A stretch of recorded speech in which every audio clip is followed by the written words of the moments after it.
Good morning everyone. Today we will discuss about brainstem. Brainstem consists of midbrain, pons and medulla oblongata. These three parts of the brain together we are calling as brainstem. First we will discuss about midbrain. So, midbrain is present between diencephalon and pons. So, that's why it is known as midbrain. Nothing but present in between diencephalon and pons. It consisting of two parts. Anteriorly it present tectum, posteriorly it present tegmentum. Okay. Tectum is present anteriorly and tegmentum is present posteriorly. So tectum consisting of two parts, that is superior colliculus and inferior colliculus. So what is the importance of these superior colliculus and inferior colliculus? Superior colliculus, it is a small structure. It is an important center for reflexes. Mainly it passes the reflexes through the tectospinal tract which controls the movements of eyes, head, trunk, limbs in response to visual impulses. Nothing but when you saw something, when you focusing your eyes on object, these visual impulses are helpful for the movement of eye, head, trunk and limbs through the superior colliculus. So superior colliculus helps in focusing the eyes on objects, which controls the movements of the eyes, head, trunk and limbs. Next, inferior colliculus. So inferior colliculus, it is the center for auditory reflexes. Nothing but it helps in focusing the ears towards the direction or source of sound. So where the sound will be coming, towards that these ears are focusing. Why? Because these auditory reflexes are controlled by the inferior colliculus. So here it will superior colliculus helpful for movement of the controlling the movement of the eye, head, limbs and trunk. Inferior colliculus mainly helpful for auditory reflexes. Nothing but while you are listening something from the far away or distance, automatically the center is getting activated, which controls your body position, which will maintains the equilibrium also. And next, coming to the posterior part of the midbrain, that is tegmentum. So tegmentum, it consisting of two important parts, that is substantia nigra and red nucleus. First we discuss about substantia nigra. Actually substantia nigra is situated below the red nucleus. It is situated below the red nucleus. Here the substantia nigra consisting of two parts, that is pars reticulata and pars compacta. Listen, pars reticulata and pars compacta. So pars compacta is a main function of the substantia nigra, that is it consisting of melanin. This melanin synthesize and release the dopamine cells. So dopamine is a neurotransmitter which is released by the substantia nigra. So the release of dopamine mainly takes place by the substantia nigra. That is the important function of this. And next, red nucleus. So red nucleus, it is actually a mass of grey matter. And mainly it is helpful for connecting with cerebellum, vestibular apparatus and skeletal muscle. Nothing but it is mainly consisting of mass of grey matter which mainly connects with the cerebellum, vestibular apparatus and skeletal muscle. And this red nucleus mainly consisting of two parts, that is nucleus magnocellularis as well as nucleus parvocellularis. See, nucleus magnocellularis as well as nucleus parvocellularis. So coming to the functions of this red nucleus, it is having four main functions. First one is it controls complex muscular movements. So it controls complex muscular movements, nothing but it plays an important role in the integration of various impulses received from many important areas of the brain. So whatever impulses reach towards the brain from the different parts of the body, automatically the integration of these impulses takes place and it gives in some movement, so that's why it controls the complex muscular movements. Next one is controls writing reflexes. First of all, what is meant by writing reflexes? It is nothing but it is a general static reflexes. Why? What is the function of these reflexes? Means it helps to maintain the upright position of the body. It helps to maintain the upright position of the body.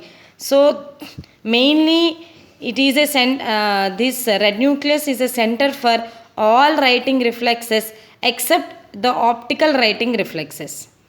Except the optical writing reflexes, remaining all reflexes, all writing reflexes are under control of this red nucleus. Next, control of movement of eyeball. Actually, this red nucleus is having connection with the third, fourth and sixth cranial nuclei. See, third, fourth and sixth cranial nuclei. So automatically this red nucleus plays an important role in the control of ocular movements. Why? Because what is the third, next coming to the control of skilled activities. It plays an important role in controlling the skilled muscular movements by connection with spinal cord and cerebral cortex. So it is red nucleus is connecting with the spinal cord and cerebral cortex, which plays an important role in controlling the skilled muscular movements. So midbrain is clear. So the main important points of midbrain, it is present between diencephalon and pons, nothing but it is present above the pons and below the cerebrum. It consisting of two parts, tectum and tegmentum. Tectum consisting of superior colliculus and inferior colliculus. Tegmentum consisting of substantia nigra and red nucleus. Superior colliculus mainly helpful for controlling the movements of eyes, head, limb and trunk. And inferior colliculus mainly helpful for controlling the auditory reflexes. And tegmentum in that substantia nigra mainly helpful for releasing of dopamine. And red nucleus, it is mainly helpful for controlling four different functions, that is controlling complex muscular movements, control writing reflexes, control of movement of eyeball and control of skilled movements. Next we are going to discuss about pons. Actually pons is a bridge between midbrain and medulla oblongata. And the exact location is, it is situated in front of cerebellum, below the midbrain and above the medulla oblongata. Coming to the functions, it is also helpful for connecting the two cerebellar hemispheres. Nothing but it connects two hemispheres of cerebellum by middle cerebellar peduncle. Middle cerebellar peduncle already we discussed in yesterday's class, that is in cerebellum. Cerebellum which is having connection with the pons, nothing but is present between pons and cerebellum, that is middle cerebellar peduncle. And next one is, it is having a cranial nuclei of 8th, 7th and 6th and 5th cranial nerves. Nothing but the nuclei of 8th, 7th, 6th and 5th cranial nerves are present in the pons. And the other main function of the pons is, it is having pneumotaxic and apneustic centers. These two centers mainly helpful for regulation of respiration. And it also contains vestibular nuclei. Actually vestibular nuclei, half of the part of these medial and inferior vestibular nuclei is present in the pons, and remaining it will be continued towards the medulla oblongata. So here the main function of the pons here, presence of cranial nuclei, that is 8th, 7th, 6th and 5th cranial nuclei, as well as it is having pneumotoxic and apneustic center. These two centers mainly responsible for regulation of respiration.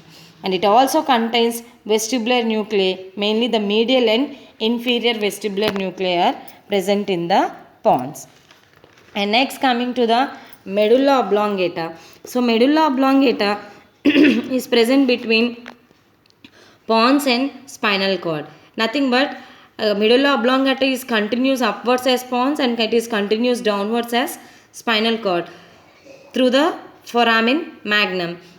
And here the medulla oblongata, it will place in vital functions of the body. The vital functions like, first one is the respiratory center. Nothing but the respiratory center is present in the medulla oblongata. It will helpful for it is involved in the control of rate and depth of respiration. So the rate and depth of respiration is under control of medulla oblongata. How it is controlled means, whatever impulses passes from respiratory center by the stimulation of phrenic nerve automatically stimulates diaphragm and intercostal muscles, which will helpful for inspiration.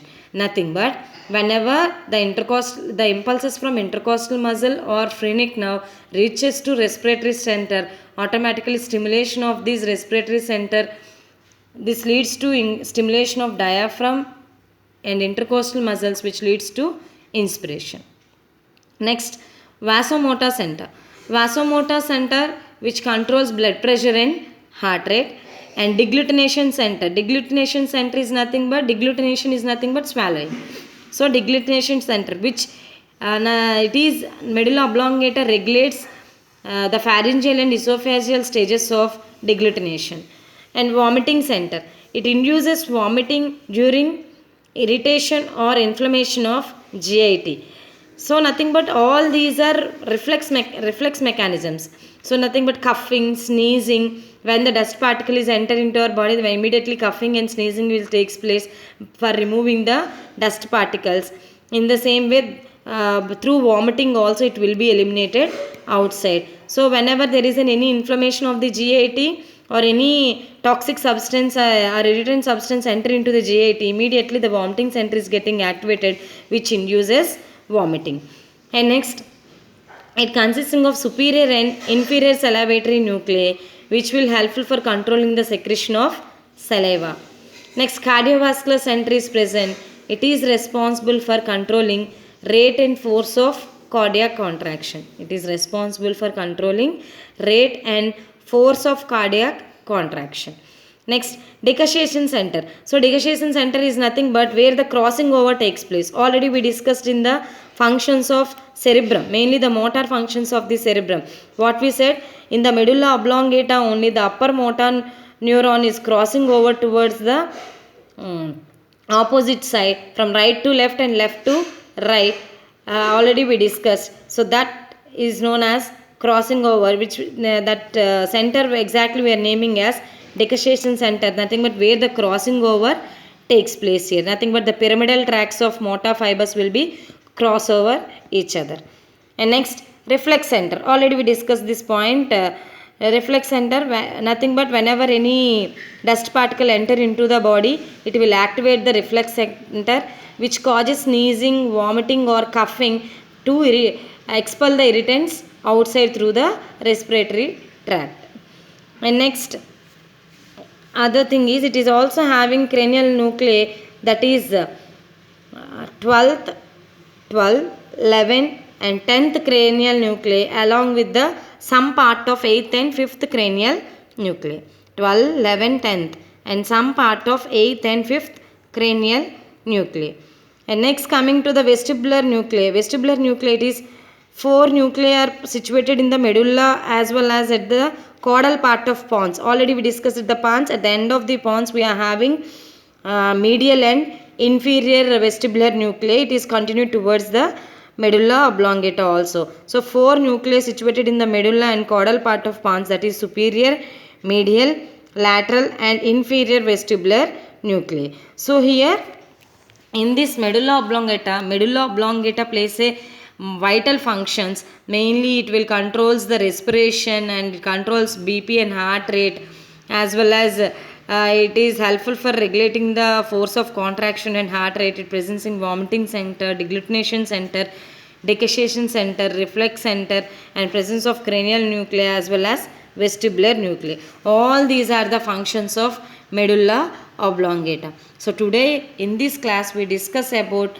midbrain, pons and medulla oblongata.